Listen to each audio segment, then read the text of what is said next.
दिव्य एवं भव्य पद, इस सृष्टि के सर्वश्रेष्ठ पर्व श्रावणी पर्व पर परम पूज्य गुरुदेव के संकल्पित 24 शक्तिपीठों में से एक, उनकी दीक्षा भूमि काशी पर अवस्थित यह गायत्री शक्तिपीठ लंका नगवा वाराणसी के दिव्य प्रांगण में हम सभी को इस दिव्य पल को जीने का सौभाग्य मिला है। आइए उस सौभाग्य को सराहें और इस धरा से श्रावण मास में जहाँ कंकड़ कंकड़ में शिव शंकर कल्याणकारी वास करते हैं, इस धरा से पूरी सृष्टि के लिए वसुधैव कुटुंबकम के भाव से महामंत्र, वेद मंत्र, देव मंत्र, गायत्री मंत्र, जिसके लिए कहा गया है महामंत्र जितने जग माही को गायत्री समनाही, ऐसे महामंत्र से सबके लिए सद्बुद्धि, सबके लिए उज्जवल भविष्य की प्रार्थना। एक साथ एक सुर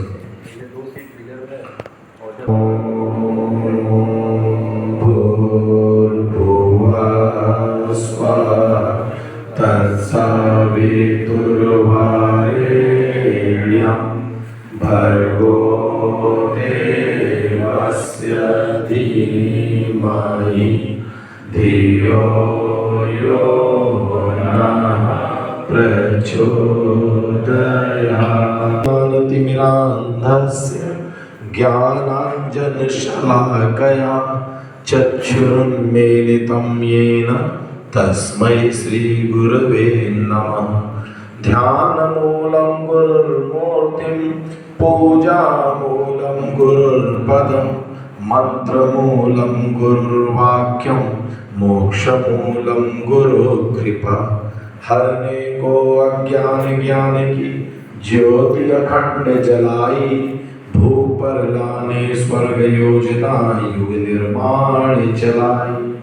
ज्ञान यज्ञ के लिए समर्पित जिनका जीवन सारा, उन सद्गुरु श्री राम चरण में कोटि प्रणाम हमारा, विनम्र प्रणाम हमारा। सूक्ष्म रूप से कर्ण में विद्यमान हम सभी के इष्ट आराध्य पिता माता सखा सर्वस्व परम पूज्य गुरुदेव परम वंदनीय माता जी की दिव्य चेतना आदिशक्ति जगत जननी मां गायत्री, कंकड़ कंकड़ में वास करने वाले शंकर, सभी 33 कोटि देव शक्तियों को नमन करते हुए इस दिव्य प्रांगण में परम पूज्य गुरुदेव के संकल्प 24 शक्तिपीठों में से एक गायत्री शक्तिपीठ लखनऊ के प्रांगण में आप सभी यहाँ पर युग ऋषि के शिष्य, उनके अंगवयव, हमारे अग्रज आदरणीय स्वजनों के हृदय में विराजमान उस गुरु चेतना को हम सादर नमन करते हैं।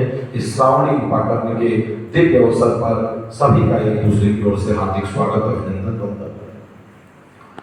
आज सबसे महत्वपूर्ण ये है कि बात कहाँ से शुरू करें आज के दिन की। तो जब सुबह उठे तो अचानक चिंतन में केवल एक लाइन आ गई, काशी हिंदू विश्वविद्यालय। आप सभी को पता है हम सबके महाकाल की अवतारी चेतना परम पूज्य गुरुदेव की दीक्षा भूमि काशी, और यही जब पंडित महामना मदन मोहन मालवीय जी ने स्थूल दीक्षा परम पूज्य गुरुदेव को दी, तो जो लाइन कहा था वो लाइन आज के दिन के लिए इससे बेहतरीन समझने के लिए दिन नहीं है। क्या कहा था कि बेटा विवेकानंद ब्राह्मण थे इसलिए गायत्री मंत्र फलित हुई, बेटा कबीर ब्राह्मण थे उन्होंने खुद को ब्राह्मण बनाया इसलिए गायत्री मंत्र फलित हुआ, बेटा रैदास ब्राह्मण थे उन्होंने खुद को ब्राह्मण बना लिया इसलिए गायत्री मंत्र फलित हुआ, बेटा भगत सिंह ब्राह्मण थे, मीराबाई ब्राह्मण थी, इन्होंने ब्राह्मण बनाया खुद को इसीलिए गायत्री मंत्र इनके जीवन में फलित होती हुई चली गई। जिनको पता होगा गुरुदेव ने किताब का जब प्रथम हेडिंग लिखा था तो यही लिखा था गायत्री ब्राह्मणों की कामधेनु है। बाद में ये समाज के छोटे मति वाले लोग ब्राह्मण शब्द की उस व्याख्या को नहीं समझे, भ्रमित न हो, बच्चे बाल बुद्धि को बाल बच्चों की तरह बात की जाती है, तो इसलिए गायत्री कामधेनु है उस किताब का नाम किया गया।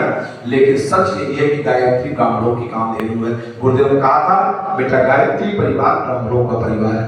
गायत्री परिवार जिनका नाम महामना मदन मोहन मालवीय जी ने दिया उसमें से कोई भी व्यक्ति जन्म से आज के समाज के तथाकथित समाज की दृष्टि से ब्राह्मण नहीं था, न रैदास जी न विवेकानंद जी सारे, लेकिन गुरुदेव को कहते हैं बेटा इन्होंने ब्राह्मण बनाया खुद को।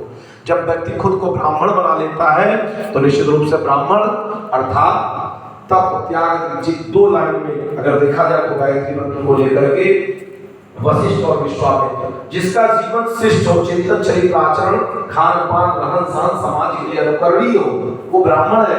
लेकिन केवल इतने मात्र से कोई ब्राह्मण नहीं बनता। दूसरा सूत्र क्या है कि चिंतन चरित्र ठीक हो, खान पान ठीक हो, रहन सहन ठीक हो, लेकिन उसके साथ विश्वामित्र हो, संपूर्ण विश्व का मित्र बन करके रहे। अगर स्वार्थ के भाव से, अगर तुच्छ भाव से कोई करता है तो निश्चित रूप से गायत्री मंत्र फलित नहीं होगी। तो कहते हैं वशिष्ठ और विश्वामित्र के द्वारा ये कीलित मंत्र है, शापित मंत्र है, और ब्राह्मण बनने पर ही यहाँ पर विमोचन होने की बात कही गई। और बात इसको क्यों जोड़ रहे हैं बार बार क्यों? क्योंकि आज का पर्व ब्राह्मणत्व विकसित करने वाला पर्व है। इस सृष्टि में, इस शरीर में भी 4 अंग हैं। भुजाएं जो है छत्री की भूमिका में है, निश्चित रूप से उदर वैश्य की भूमिका में है, सेवा का कार्य जिस पर सारे शरीर का भार है, ऐसा पैर जिसके ऊपर पूरा ये शरीर लिखा हुआ है, सेवा का कार्य करता है। लेकिन दुर्भाग्य देखिए कि आज लोग इतने छोटे और किंचित छोटी मानसिकता के हो गए हैं कि उसको अलग अलग रूप में समाज के सामने प्रस्तुत कर रहे हैं, जबकि ये चारों को मिला करके ही हमारा शरीर पूर्ण है। बड़ी व्यवस्थाएं बनी थी। सतयुग का अगर पर्व माना जाए तो श्रावणी पर्व सतयुग का पर्व है। भगवान ब्रह्मा जी को इसीलिए एको अहम बहुश्यामी का भाव उत्पन्न हुआ था। अकेले से बोलिए, एक से अनेक होने का भाव। ये पर्व विराटता का भाव है। ये पर्व सबको अपने आप में समाहित करने का भाव है। ये पर्व प्यार और सहकार बढ़ाने का भाव लिए हुए पर्व है। कहते हैं कि त्रेता युग का पर्व दशहरा, द्वापर युग का पर्व दीपावली, कलयुग का पर्व होली, और श्रावणी पर्व इस धरा के सबसे श्रेष्ठ काल सतयुग पर्व का ये श्रावणी पर्व है, जिस पर्व को मनाने हम श्रावणी उपाकर में बैठे हैं। तो रक्षाबंधन भाई बहन का त्योहार बहुत बाद के काल में आकर के इसमें जुड़ गया। अन्यथा ये देखा जाए इस सृष्टि के अनादि काल से चला आ रहा ये पर्व है। निवेदन सिर्फ इतना सा है कि इस पर्व में मैं फिर निवेदन करूंगा, देखने में सामान्य बात है, मंत्र में शक्ति नहीं होती, शक्ति साधक में होती है, साधक में होती है। साधक वही गायत्री मंत्र है। हम आप दिन भर जप करके अपनी जीवन नारकी भी जी रहे हैं, नहीं ठीक से कर पा रहे हैं। कोई बेहतर जप लिया तो थोड़ा ठीक है, कोई और ठीक है, कोई और ठीक है। उसी गायत्री मंत्र से ऋषि महर्षि हाथ में जल लेकर के फूंक मार दे तो बिल्डिंग में आग लग जाती थी। यहाँ कागज भी गर्म नहीं हो रहा है। कारण क्या है? साधना। गुरुदेव कहते हैं कि साधना में प्राण आ जाए तो कमाल हो जाए। निश्चित रूप से बात इसलिए जोड़ रहे हैं कि जो श्रावणी कृपा कर्म हम करने चल रहे हैं, ये खूब आज हो रहा है, प्रतीक रूप में, प्रतीक पूजन के रूप में हो रहा है। लेकिन गुरुदेव ने कहा बेटा कर्म कांड के साथ ज्ञान कांड और भाव कांड का समावेश। एक ही स्नान है, एक ही यज्ञ है, कुंड वही प्रज्वलित होता है, लेकिन वही कुंड जब विराट उद्देश्य से जुड़ता है तो श्वेत यज्ञ में भी वही कुंड होता है, वही अग्नि होती है, और रासु यज्ञ में भी वही कुंड वही अग्नि थी। हम जो यज्ञ करते हैं उसमें वही कुंड वही। भाव की विराटता, लक्ष्य की विराटता व्यक्ति को विभू से महान बना देती है, अणु से महान बना देती है। भाव कितना विराट है। आज यहाँ पर बैठे हैं सभी गायत्री साधक बैठे हुए हैं।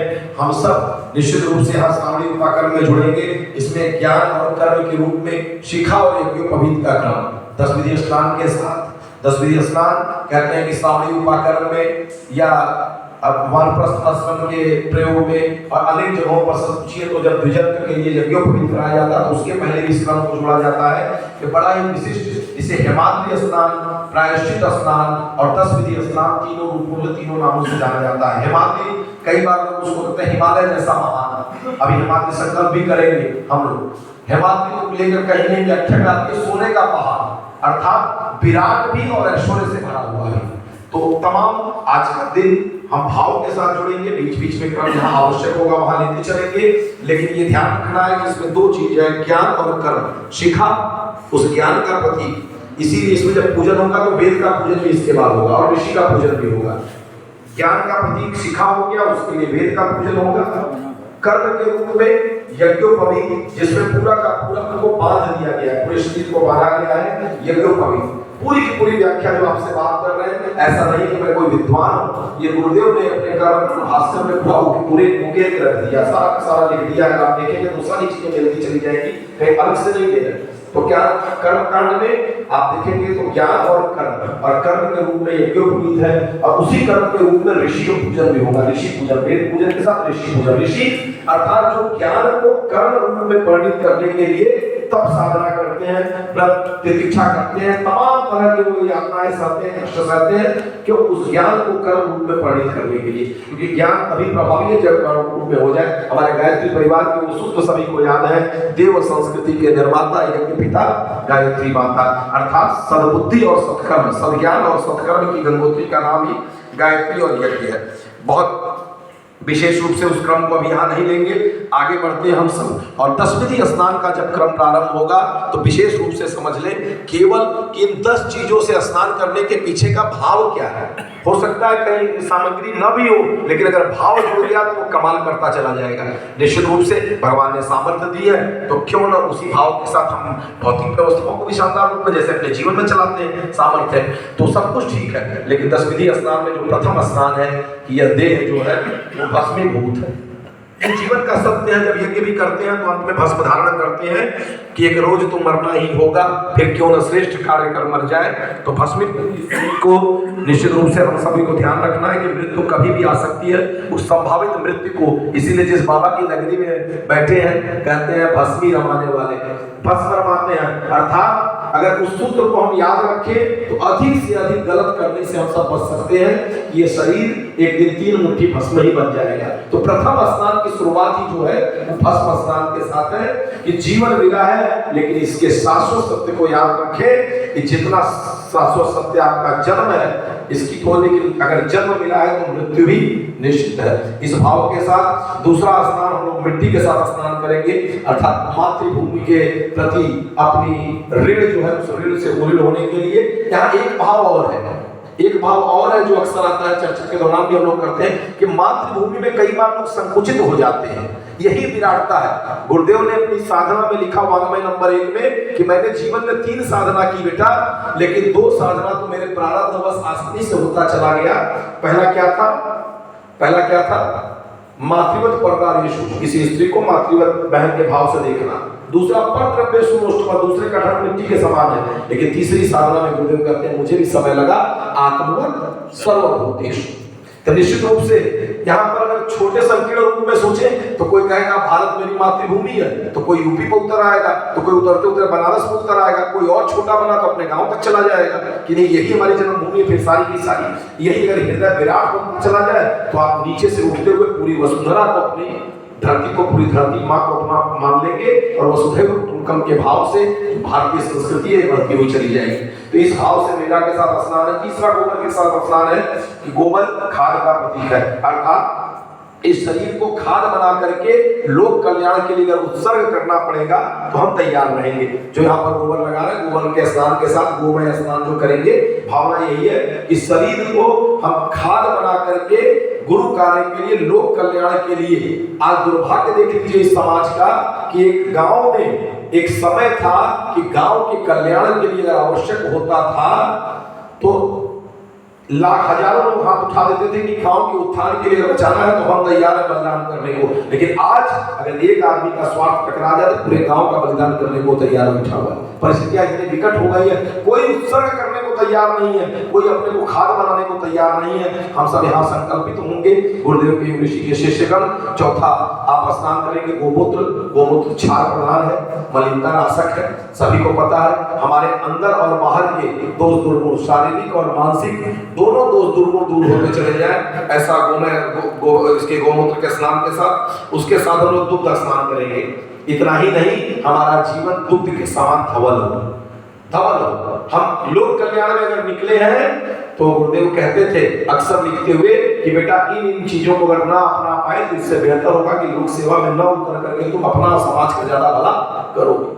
वित्तेष्णा, पुत्तेष्णा, लोकेष्णा, हमारा आर्थिक चारित्रिक प्रामाणिकता दूध की तरह धवल होनी चाहिए। जहां से गुजरे गुरुदेव कहते थे कि बेटा जब तक तुम्हारा जीव बोलेगा केवल कान सुनेगा, लेकिन जब तुम्हारा जीवन चरित्र आचरण बोलेगा तो सामने वाले का हृदय परिवर्तन होता चला जाएगा। तो दूध के समान धवल हमारा हो, लेकिन दूध धुलमुल भी होता है, कई बार होता है, लेकिन वो बार बार स्थिर होकर के इधर उधर भटकता रहता है। तो दूध ही नहीं दधी के समान हो, अर्थात हमने जो संकल्प लिया है, हम जिस राह पर चले स्थिर तरीके से, ये बड़ी बात नहीं है। मैं दधी इसलिए कह रहा हूँ कि जुड़ना बड़ी बात नहीं है। इस सौभाग्य को सराहिए कि महाकाल से जुड़े, लेकिन जुड़ना बड़ी बात नहीं है। जिस श्रद्धा निष्ठा समर्पण से आए थे, जीवन के अंतिम श्वास तक वो जुड़ाव अपनी पराकाष्ठा पर हो, तब समझेंगे हम दधी के समान स्थिर होते हुए बढ़ते क्रम में हो। मैं अक्सर इस उदाहरण को लेना बड़ा पसंद करता हूँ। भगत सिंह जब राष्ट्र के लिए कूदे तो मुझे नहीं पता कि उनकी दीवानगी का स्तर क्या था, लेकिन यहाँ बैठा हर आदमी महसूस करता होगा कि जब वो फांसी का फंदा चूम रहे थे, मेरा रंग दे बसंती चोला, जब वो फांसी के फंदे बजा रहे थे तो उनका वजन बढ़ गया था। उस समय माँ भारती के प्रति दीवानगी उनकी सर्वोच्च थी।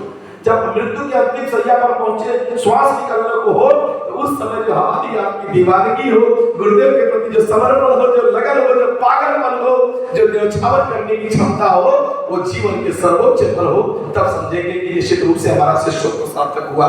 तो दधी स्नान के इस क्रम में हम सब दधी से स्नान करेंगे। उसके बाद घृत स्नान की बारी आएगी, घृत का स्नान करेंगे। घृत स्नेह का भी प्रतीक है, चिकनाई का भी प्रतीक है।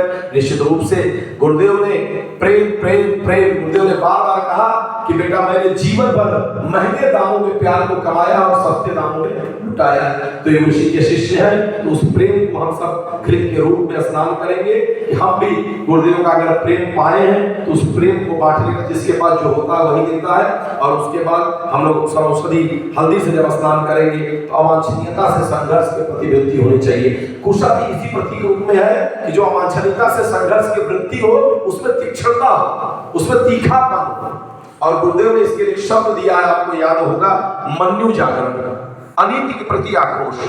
मन्यु जागृत रहना चाहिए। ऐसा न हो कि हम अपने स्वार्थ में अगर सामने गलत दिख भी रहा है तो हम निश्चित रूप से हम कम से कम आध्यात्म क्षेत्र में तो इतना देखें कि जहां अनीति दिखे, जहां गलत दिखे, गुरुदेव कहते थे शांति कुंज के मन से भी कि अगर बड़ा प्रतिकार न कर सके तो कम से कम उसमें सहयोगी तो न बने, कम से कम खुद को तो अलग कर सकते हैं। ठीक है, इतनी सामर्थ्य नहीं कि हम 1 मिनट के अंदर उसका प्रतिकार कर दें। अगर हमारी इतनी तैयारी नहीं है, इस तैयारी के लिए गुरुदेव ने सूत्र दिया गीता के 18 अध्याय की तरह 18 सूत्र में क्या सूत्र दिया है? सज्जनों को संगठित करने, अनीति से लोहा लेने। पहले सज्जन संगठित होंगे तब अनीति से लोहा। अगर मान लीजिए हम अकेले और कहीं दिख रहा है तो कम से कम इतना मन्यु जागृत हो कि हम कह सके ये गलत है, मैं इसमें सहभागी बनने वाला नहीं। कम से कम अगर उसका प्रतिकार न कर से रोक ले बेहतर है, लेकिन अगर रोकने की स्थिति में नहीं आ पा रहे हैं तो हम उसके भागी न बने, उसके सहयोगी न बने। इस भाव के साथ सर्वौषधि और कुशल का स्पर्श होगा और अंतिम में समग्रता को लिए हुए जीवन दिएंगे। और मधु समग्रता का प्रतीक है, समग्र मिठास का प्रतीक है। तो मधु स्नान के रूप में समग्र जीवन के किसी एक आयाम से जीवन का आनंद कब है? कोई योग को लेकर चलता है तो योग का मतलब है ध्यान, आसन, प्राणायाम सब कुछ, लेकिन अच्छे खासे ध्यान, आसन, प्राणायाम वालों का जीवन का आनंद तब है जब जीवन के हर क्षेत्र में हमारा बैलेंस हो, हमारा जीवन बैलेंस हो। तो निश्चित रूप से संतुलित जीवन में समग्र मिठास बनी रहे। और इस समग्र मिठास के लिए गुरुदेव ने एक सूत्र दिया है, व्यक्ति निर्माण, परिवार निर्माण, समाज निर्माण। समग्र मिठास तो तभी मिलेगी। कोई व्यक्ति निर्माण कर ले और अपने स्वार्थ तक सीमित रह जाए तो उसे समग्र मिठास नहीं मिले। परिवार निर्माण कर ले, लेकिन लोक कल्याण के लिए जो अच्छे हैं, आज दुर्भाग्य यही है, आज इस सृष्टि को खतरे पहुंचाने वाले बुरे लोग नहीं, अच्छे लोग हैं। क्योंकि अच्छे लोगों की कृपणता, उनका समयदान, उनका अंशदान, उनकी कृपणता जो है, जो अच्छे हैं वो दे सकते हैं, लेकिन देने का भाव नहीं है, उसके लोग निकल नहीं रहे। निश्चित रूप से समाज में सारी परिस्थितियां यही है। शानदार लोगों की कमी नहीं है, लेकिन शानदार लोग जो है वो थोड़ा सा कमजोर पड़ रहे हैं। तो इस भाव से लेकर समग्र मिठास कि जीवन में अगर हम समाज निर्माण में लगे हैं, भगवान हमारा व्यक्ति निर्माण, परिवार निर्माण, समाज निर्माण, तीनों को मिलाकर हम शानदार समग्र मिठास के साथ जीवन जी सके, ऐसी भावना के साथ विदस्पति स्नान का क्रम सफल होगा। निर्देश रहेंगे क्योंकि स्नान के क्रम में कहीं भी अलग से ज्यादा वार्ता का कोई क्रम नहीं होगा, सारे निर्देश इसके साथ मिल जाएंगे। जरा एक बार दोनों हाथ उठा करके बाबा के दरबार में बैठे हैं, ये जमीन का कड़कड़ बाबा का दरबार है, जरा दोनों हाथ उठा के जयघोष करें, नमः पार्वती पतये।